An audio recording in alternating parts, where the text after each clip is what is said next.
Oh, hello everyone. Thanks very much for joining us here on Radio Maria Ireland. As always, on a Thursday evening between 4 and 5, we have Father Luke Hanson, Dominican priest, on for his show, The Light of Truth. So again, it's great to have Father Luke on the line. If you'd like to contact Father Luke with any question, maybe, or any feedback, a song request as well, so he'd love to hear from you. So please do get in touch with Father Luke. His number, you can contact him here by text 089 467 2000. That's 089 467 2000. You can email him, Father, here at Radio Maria Ireland. Our email here is info@radiomaria.ie. That's info@radiomaria.ie. Or you can give a call here. I'll take down any message. 014 123 456. That's 014 123 456. Also, as well, we have up on our podcast section a link to listen back to Father Luke Hanson's podcast every week. So again, if you want to listen back to the show, and please do share it with your friends as well. They'd love to hear it. So I'll pass you over now to Father Luke Hanson. Okay, thanks, Aidan, and welcome to the Light of Truth. I would say definitely do ring in with any questions or any comments to talk about today, as I'm not that terribly prepared as it is. At the moment, I'm in Drogheda. We have a Dominican parish mission here in the parish of St. Peter's in Drogheda, and St. Peter's Church and Our Lady of Lourdes, where actually the mission is taking place. So two of us have been here the whole week, Father David McGoffin, fellow Dominican, and myself, and various Dominicans have been coming in to speak at the two sessions each day at 10 o'clock in the morning and 7:30 in the evening. As it happens, today is the day for confessions and talk about confessions. And we, I suppose, to specifically focus on confessions today, which also means that we are available the whole day from 8 o'clock in the morning to 9 o'clock in the evening in the church. Nevertheless, that means that somebody has to be there. So I spent a good bit of time today already in the box. Thankfully, Father Kieran volunteered to do 3 hours in the afternoon, allowing me to be here to do the radio program. But I haven't really haven't had much time during this week to actually think about the next section to talk about. So any questions are very welcome. In the last program, we looked at the beginning of the Gospel according to John. So I'm just going to continue a little bit on from where we left off. We did the first few verses, and I think it was verse 1 to 5, which I might just read out again to have a lead into the next section. So verse 1 of chapter 1, verse 1 of the Gospel according to John and following. In the beginning was the Word, and the Word was with God, and the Word was God. He was in the beginning with God. All things were made through him, and without him anything made that was made. In him was life, and the life was the light of men. The light shines in the darkness, and the darkness has not overcome it. And part of the reflection on this part was that it is really God who is. Darkness doesn't really have a place. And I think I finished up by saying that C.S. Lewis in The Great Divorce really says that darkness, evil, or whatever you want to look at it, is really nothing. It's nothingness. So it's the absence of good, I suppose. Maybe I could say that anything created has some good in it, because it is created and God created everything. That's another very important aspect to always keep in mind, that it is God who created everything. It's only God who is uncreated. So even the devil and all creatures, everything, all angels, they are created by God. So there was always some kind of goodness in it, because the share in existence, which comes from God, I suppose, should always be some goodness. So anything that exists will have some goodness. And as we know, spirits as ourselves, both spirit and body, but angels, pure spirits, and our souls are immortal. And so we'll always have some existence and some goodness in us. Reading C.S. Lewis, The Great Divorce, which is also available on audiobook. Actually, that is how I reread it or re-listened to it recently, as I was doing a good bit of traveling for church, for school retreats and things like that. I listened to it again on Audible, and I think it's a great little. It gives you to think about the reality of the life hereafter. C.S. Lewis very strong on that it is only a story that he gives. But coming back to the point I was making, that in the story, in the dream this man has, the world, which is, I suppose, hell, is actually really the world as we know it, but then forever and ever, always kind of just getting dark. The sun is just set, so it's kind of dark, but not completely dark yet. There's still enough light to kind of see, but it never changes. You can do whatever you want, and it lasts forever. But I mean, that is what a lot of people, I would say, think would be hell, and parts possibly of the difficulty of hope, where people are really they don't really. If they think of heaven, they might think of an eternal now, and there's a little bit of rebellion. I think Pope Benedict the 16th was very strong on that in Spes Salve, very good encyclical, I think, on seeing the modern mindset, or at least how we can look at the modern mindset in the context of our faith. But yeah, that is the world C.S. Lewis kind of describes there as being hell is basically the dusk of a world which is always like that. It never really gets dark. It's never really light, and it just goes on forever. I think it's always drizzly as well, which in Ireland is something I suppose we're quite familiar with, and know that it is always kind of a little bit oppressing if it is that weather. He says this world is so small because the absence of real good and love, I suppose, which is God, is so small that even it could be in the crack of the earth. If you just look at the earth, you see a little crack, that it would even fit in there. It is so small.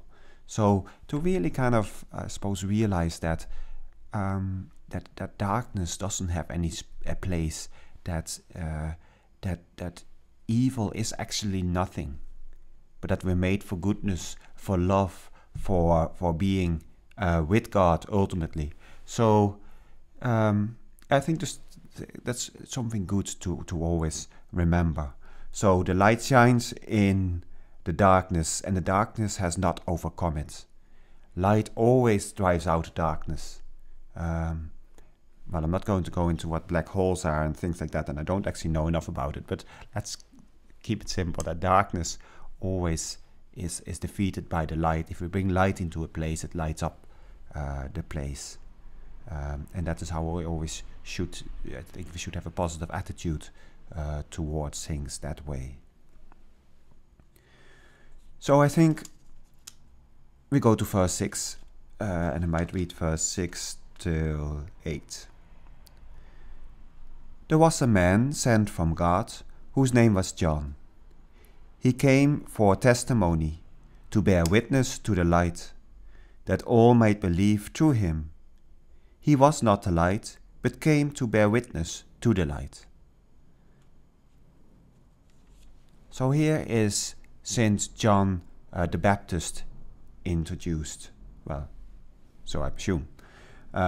Later on a little bit, there will be more on John the Baptist, so I shouldn't really say too much about him, because I think chapter 1 is very rich in the story on kind of the start of the public ministry of Jesus and the calling of the first disciples. It's really a beautiful, not too long, a beautiful chapter to meditate on repeatedly. Actually, my favorite gospel is in there, as I've said a few times. is it with the calling of Nathaniel, or of Bartholomew, I think he's also called at some places, verse 43 and onwards, but we get there eventually. So John is introduced here. There was a man sent from God whose name was John. He came for testimony, to bear witness to the light, that all may believe through him. He was not the light, but came to bear witness to the light. It's very interesting to see that John was sent to introduce the light, to introduce and point towards Jesus. Quite significant, I think. Quite significant in seeing that this is what God's plan is. Jesus did not come into the world with flashes of lightning and great portents and signs of heaven. No, as we know, he was born in a stable in Bethlehem, where few people knew about him. The first to visit and to know about it were a few shepherds in a nearby field, and then of course the Magi, who paid attention and saw the little signs, the little fingerprints of what was happening in the skies, or whatever way they divined it. They came too, but otherwise it wasn't really the center of the universe. It wasn't a royal banquet or a birth of a great king which all the dignities came towards. No, it was Jesus was born in a stable. God came among men in a very quiet way. Already being born of his beloved mother, the Virgin Mary, which had been in exile for a good bit of her life in Egypt because of Herod. Who goes into exile, I suppose, sorry, I'm not getting my facts right here, who goes into exile just straight after the Magi go, because Herod wants to kill the child, and only later they move back to Nazareth. So would have been in exile actually a good bit of their life. So the hidden years of Jesus' childhood are quite hidden until he's about 30 years later. The interesting thing here, though, is also that the introduction of John, that John was sent by God. But as we will see in a little while, John didn't necessarily know this. It was not something that maybe John was that aware of. We don't really know, but we know later on he is claiming that he is not the Christ, he's not the Messiah, but he's also not the prophet. He is not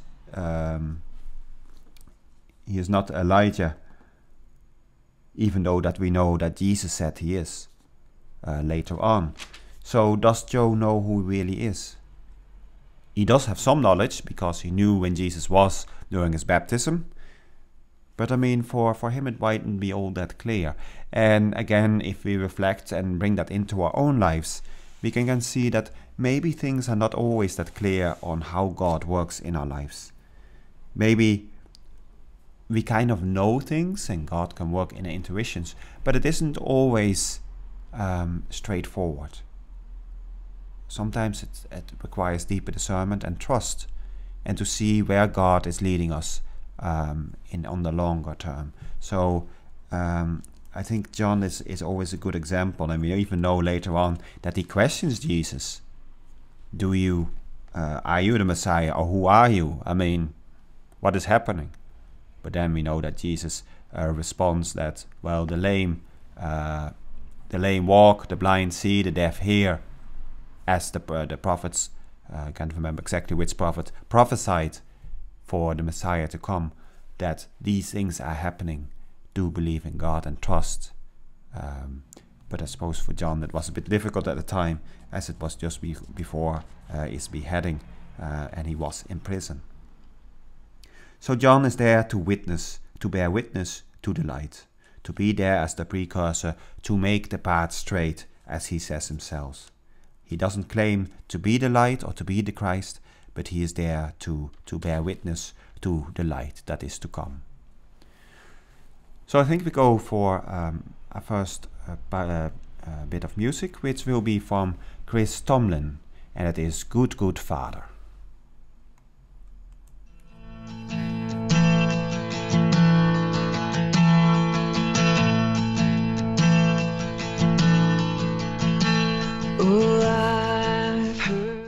Now, welcome back here to Radio Maria Ireland. That was Chris Tomlin, Good Good Father, and we have our own Good Good Father on the line here, Father Luke Jansen, and this is Show the Light of Truth. If you'd like to get in touch with Father Luke, if you've any question there or anything there that you'd like to pass on, any feedback to Father Luke, you can do so by texting 089 467 2000. That's 089 467 2000. Email info@radiomaria.ie. if you'd like to get in touch. Again, you can give us a call as well, 014 123 456. We got a few messages in, Father Luke. One is, hi, Father Luke. I really admire your dedication to still do your radio program when you are so busy. God bless you, from a listener. Another message in, hi, Father Luke. You mentioned a book by C.S. Lewis which you listened to on Audible. I didn't catch the name of that book. Can you please share that name again? Because it sounds very interesting. Thank you. And the last message in, it says, we are made for goodness. What an interesting point. Why then do you think that it's such a struggle for most people to be good, at least good in a Christian sense of the word? Call me cynical, but I think people are predisposed to be selfish, and it takes a conscious effort to be selfless and therefore Christ-like. Thank you so much. I'm really enjoying this series. So now I'll pass you over to Father Luke. Okay, thank you, Aidan. Thank you very much. I just decided to put a picture there on Instagram and made a picture of my Bible and my notes, and then I realized that I don't know how to write divorce, so it's a little bit embarrassing to have that now in the public forum. But anyway, the title of the book by C.S. Lewis is The Great Divorce, and I don't know if it's hard to get. It's definitely on Audible because I listened to it. So it is definitely there. I did get a printed version years ago myself because I was doing a little bit of research on purgatory and hell and different ways of looking at it, and that's why I found it. So The Great Divorce by C.S. Lewis is also available in print, but I don't know how widespread.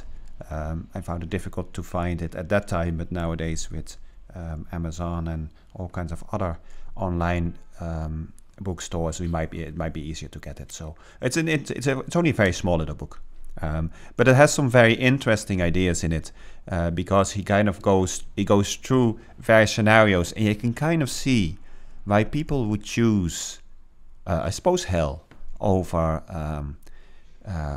heaven, and I suppose in a maybe a tradition. I know St. Thomas was quite pessimistic about how many people will want to go to heaven. I suppose I could say.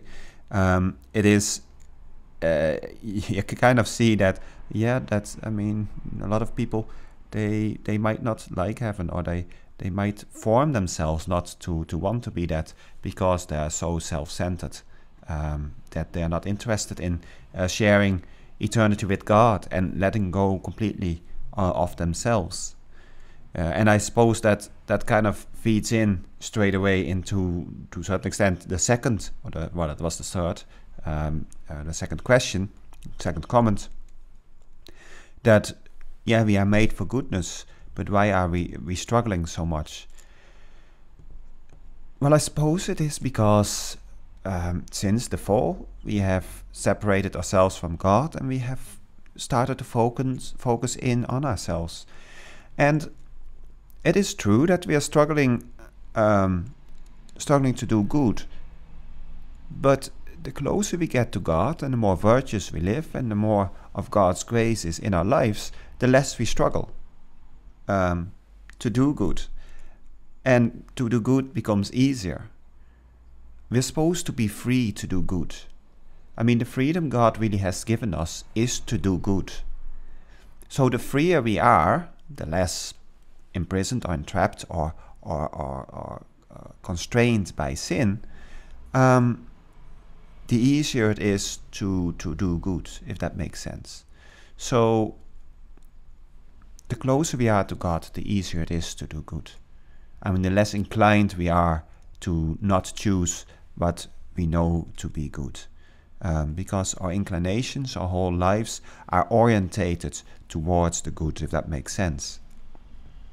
So where we are struggling is where we have to work on. That is where God has given us all the ways of getting graces, I suppose, the sacraments, himself coming to us if we open our hearts, confession specifically to ask forgiveness, but also to ask the graces that we really require, that we really need in our hearts. So God has given all these things to us, and to really to help us, to build us up. God wants to give us everything. He wants us to be as close to Him as we can. He wants us to really grow into the person He has meant us. He has meant us to be. He wants us to be. We can only really do that if we open our hearts. He, I suppose, to a certain extent, can only do that when we open our hearts and allow that grace to work in our lives. And I do think this really works. I mean, that is I think the good thing about all of this. It is actually good news, because I do think it actually works. From my own experience of not being brought up a Catholic, I mean, having tried and lived, I mean, like I'm a baby Christian, I would still like to call myself, because I have so far to go. And I know that I'm pulling back all the time, exactly with struggling with these things, doing what I know is right. But I know it works. First of all, we recognize what is good. We kind of we get informed, and I suppose that is where we need especially church teaching, and that's why we have the magisterium to help us to know what God has given us as, I suppose, commandments, but also the teachings on how to live a good life. We start first learning about what it is to be good. Then we kind of start recognizing this, and it connects with us. Then we to this recognition, and that's why I thought in the beginning, well, still is, but I mean, I was so often struck, and during my studies of theology as well, how elevating, how refreshing it is to do theology, because it connects with us, and it brings us to a true recognition of what is true and what is good. You know, it really connects, and we kind of see that it makes sense. So we see what is good. Now then, the next thing is recognizing what is good, I suppose, and to the why certain things are good and some are not. Then we have to ascend to actually doing that.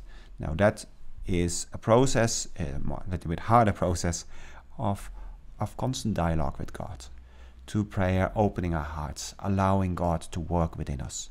So it is not, I think, obviously we need to do our own bit. I mean, we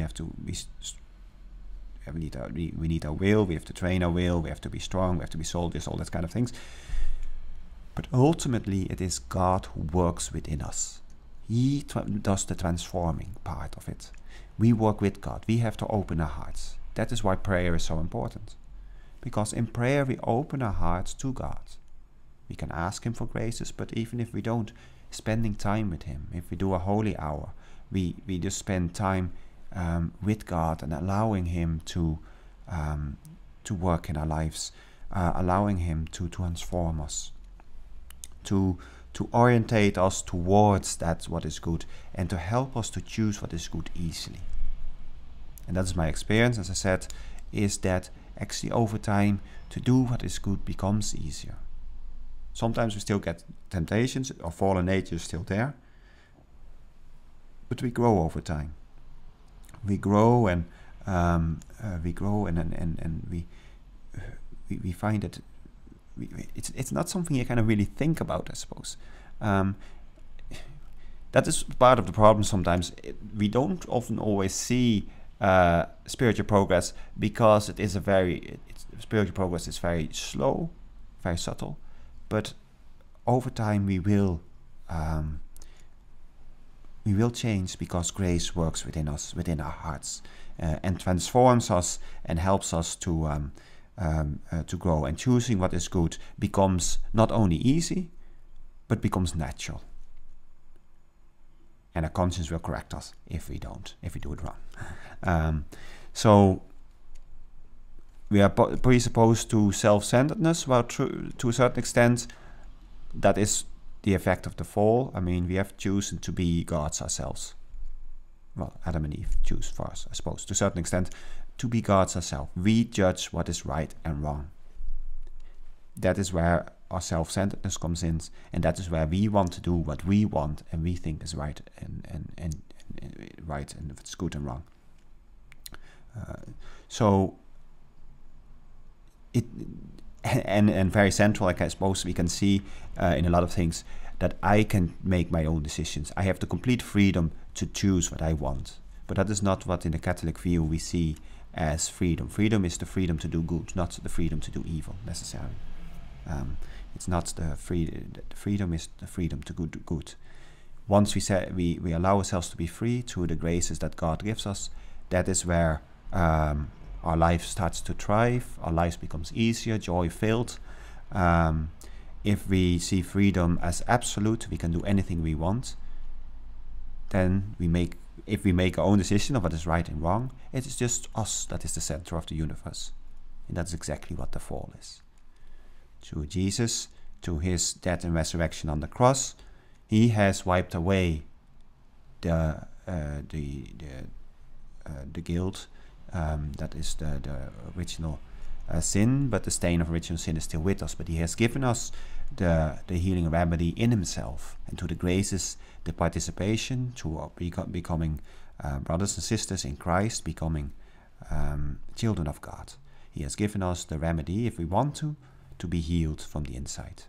Yes, we have to struggle and fight with our tendencies sometimes, but God has overcome the world, and he has given us the graces that we require. The more we grow, the more we start to realize that and do it. But yeah, we always have to be vigilant because our nature is still fallen. So that was a little bit on we are made for goodness. And if we participate in goodness, that is where we flourish in. So, right, I go back to a little bit more of St. John's Gospel.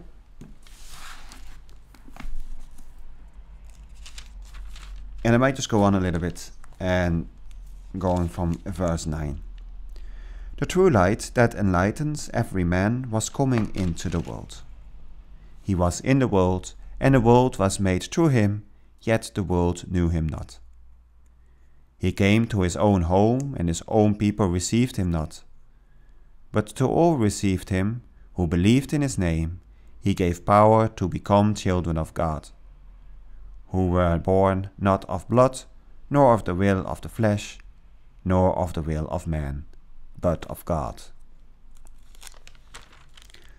So the true light now comes into the world. So we know that John the Baptist, who was conceived a little bit before Jesus, perceivably, because it was the visitation after the Annunciation, in which was just before I think Elizabeth was in the 3rd month, so he's 3 months older than Jesus, and the sanctifying when Mary comes to Elizabeth, he greets her, and the baby leaps in her womb, sanctified by the grace already of Jesus being present there, his cousin being there. The true light that enlightens every man was coming into the world. So Jesus came into the world. He was in the world, and the world was made through him. The word, the logos, as I said, just swapping Bibles there very quickly. The word, the logos, which created everything, as was in the first bit, is now part of the world, which is just an amazing kind of feat, that Jesus has come to the world to be with us. He came to his own, yet the world knew him not. Just as I said there, it is Jesus who comes in the world, but not with a great show or with a great with great signs, but in the little manger in Bethlehem. That is where he was born, unknown, in a small town, unknown by the people of the world, of the big empire, the big Roman Empire at the time, or even the local rulers within that empire. He came to his own home, and his own people received him not. So even his people did not receive him, or I suppose even if they, to a certain extent, recognize him. I mean, you could argue that, he was rejected at the end, but a lot of people followed him too. So he came into his own place where he lived, but the people didn't recognize him. They didn't see him for who he was. And it is something I suppose a lot when we look at the signs that Jesus works, and especially when his hometown, that they say, is this not the son of the carpenter? Joseph, are not his brothers, in the context, his cousins, his family, are they not living here among us? So who is he? Who is he claiming to be? What is he doing? So Jesus is really kind of a stranger in the world. The only person that knew who he was is John the Baptist. And we don't, as I said, I don't even know how much John knew. But he did know he was Jesus, or at least it was revealed to him around the time of his baptism. So he's a complete unknown. And the first 30 years of his life, he's complete unknown. And how humbling is that? God, who created the world, walks on this earth. I mean, he created everything. But he is unknown. He even has to go, he's born in a stable, in a manger, has to go to Egypt because he could be killed otherwise. I mean, how humbling is that? I think it's a little kind of facts like that, you just kind of are mind-blowing. Because how is it possible for the Lord to even do that? Like, why would he be afraid of Herod? I mean, could even disappear if he wanted to, you know. I mean, that he wouldn't be killed. I mean, but he lived as a real human being, as you and me, experienced life as we did, and not anything special, not with any special privileges or things to do. To his prayer and to his communion with the Father, he healed people, but he never, and especially the first 30 years, he never showed anything until, I suppose, really, it's his mother that asked him at the wedding feast at Cana, the first manifestation, the first real big miracle that he works publicly. So I think it's just amazing. If we think about it, think about how he comes to us, that he wants to be with us, and that comes back, I think, all the time in our relationship with God, that God just is there for us. He wants us to pray to him, to ask him, to come in communion with him. He's very humble. He's just waiting for us, pining, in tears in his eyes sometimes maybe, waiting for us. He wants to know us, but he has chosen to go completely our way, to completely become like us, to experience life as we did, and to offer his own life for us as being a human to the Father, so we can be with him and receive all these graces which are there for us to get. So I think it's just it's mind-blowing, really.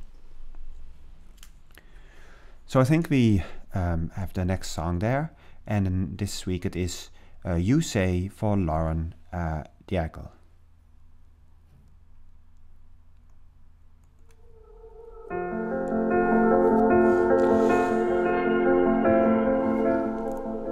Welcome back here to Radio Maria Ireland. That was Lauren Daigle, You Say. It's actually 13 weeks #1 in the charts. Very popular song at the moment. So this is Father Luke Jansen showed the light of truth. Again, if you'd like to get in touch with Father Luke for any reason, you could do so by texting 089 467 2000, email info@radiomaria.ie, or give us a call 014 123 456.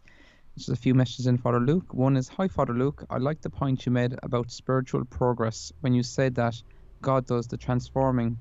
It's good to remind ourselves that we are not on our own and that God will make us saints if we cooperate. Thanks for all your dedication to the show. Next one in was, hi Father Luke, just wondering whether it could be said that St. John the Baptist is the last of the prophets. And the last message in is a great point on how humble Jesus was on earth. He was the king of the world, but yet his living standards were very poor. Born in a stable, having an ordinary career as a carpenter, etc.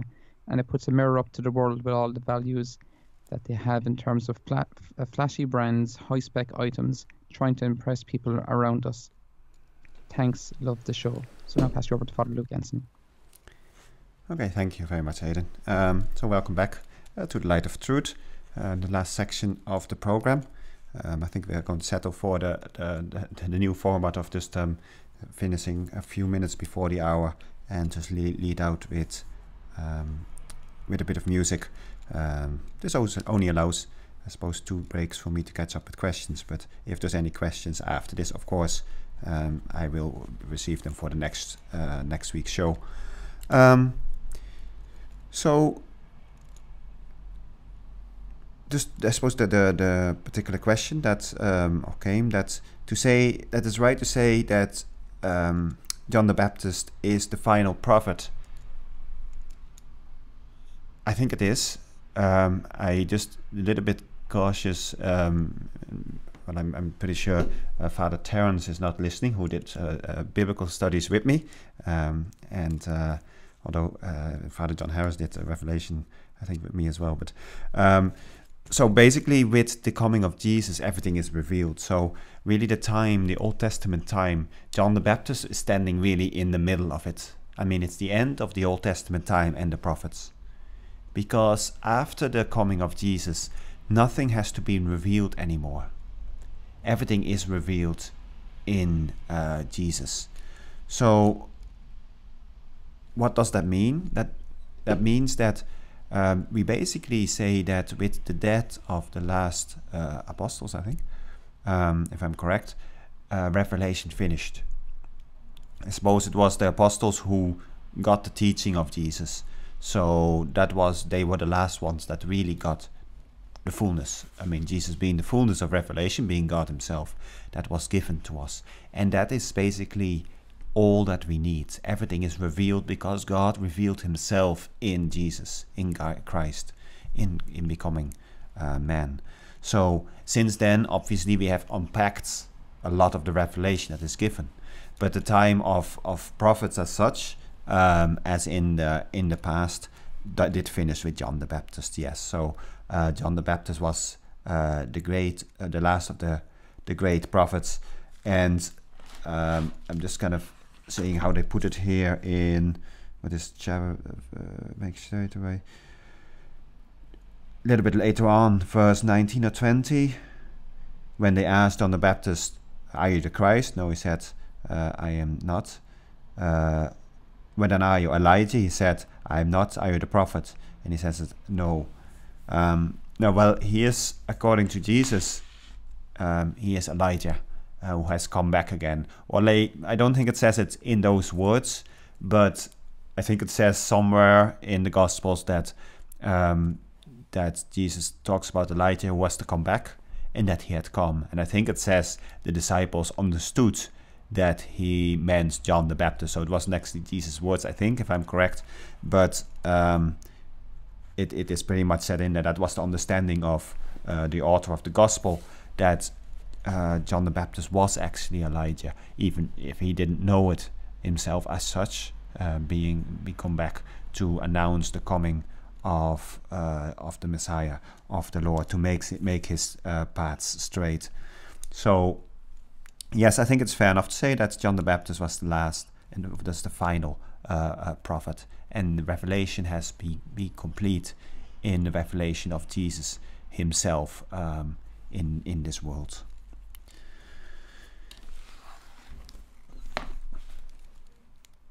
So we just read a little bit on John, the Gospel according to John, verse of chapter 1, verse 12. But to all who received him, who believed in his name, he gave power to become children of God, who were born not of blood, nor of the will of the flesh, nor of the will of man, but of God. So the world did not recognize him or see him, and some people didn't really,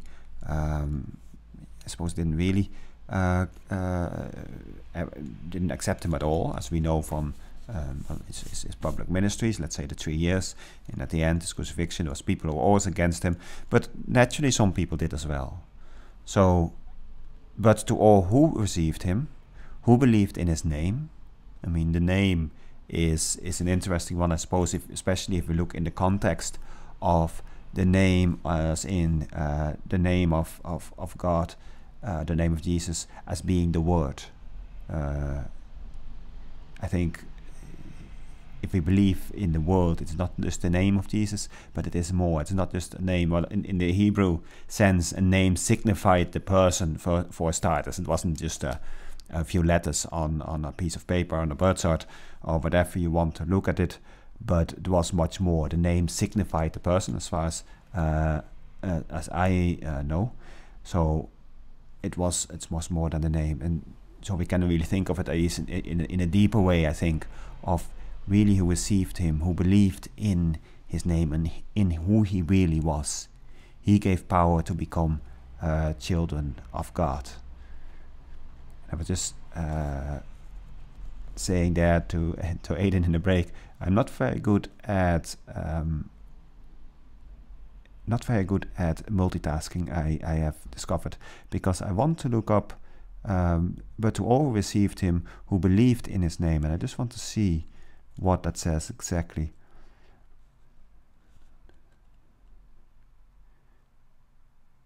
And I can't really find them.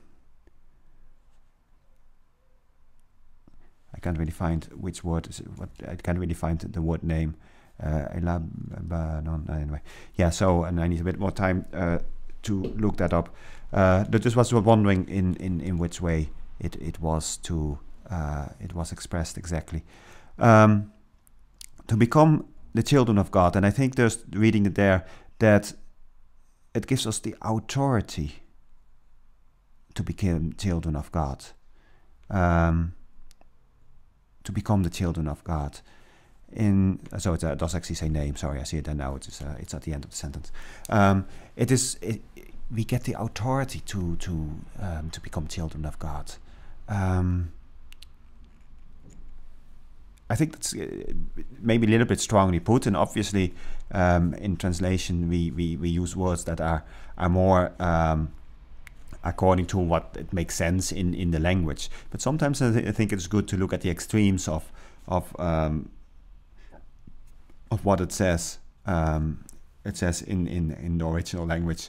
So power to become, to have the authority. So to a certain extent, and the power signifies the same, is it's our ability to become children of God. But it comes from us to a certain extent. God has opened up the possibility. He has opened up the freedom. It is not a result as such. No, that's not completely right. I can say it's not a result of, for example, being baptized. Yes, I mean, we become children of God. But I mean, to really become disciples of the Lord, it's an ability that God gives us to do. But it is not something He makes us do. It's our free choice. It's our free choice to do this, to open our hearts to Him.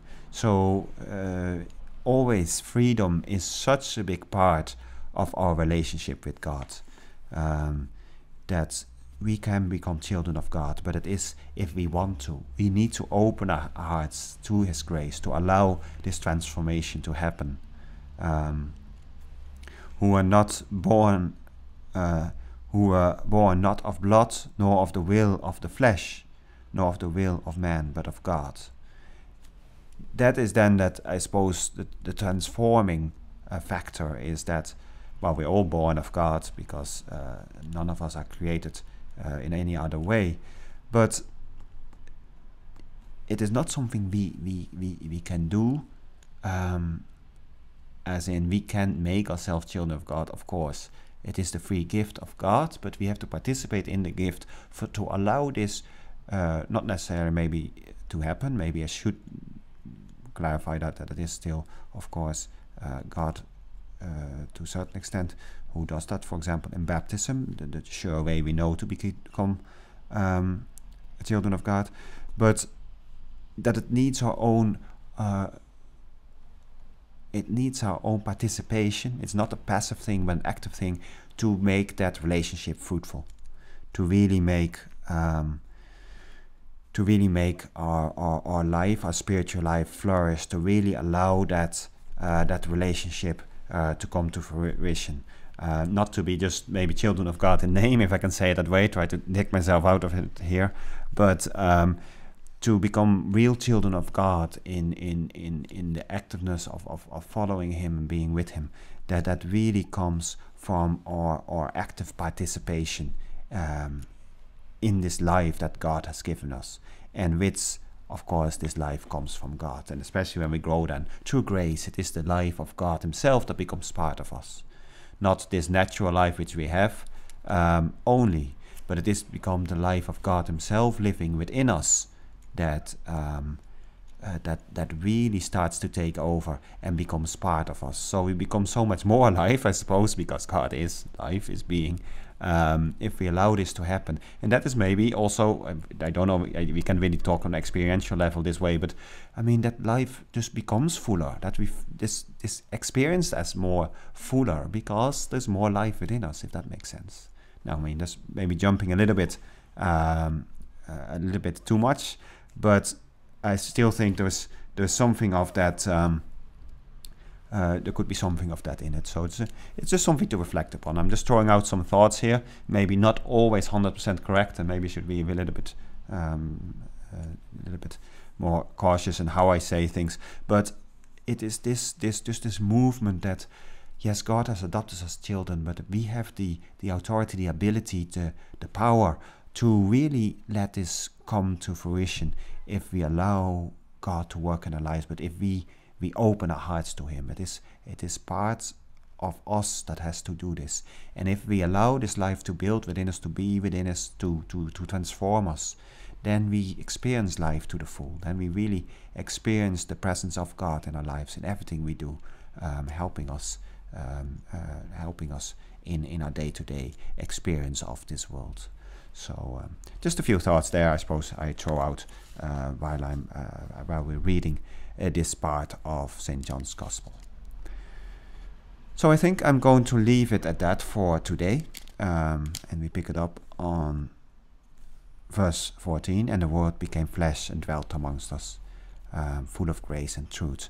That will be the start of hopefully next week's program, which we continue to read a little bit out of the Gospel of St. John, and of course dealing with any sidetracks or any questions or anything really that is related to it. Thank you very much for listening, and I hope you will listen again next week.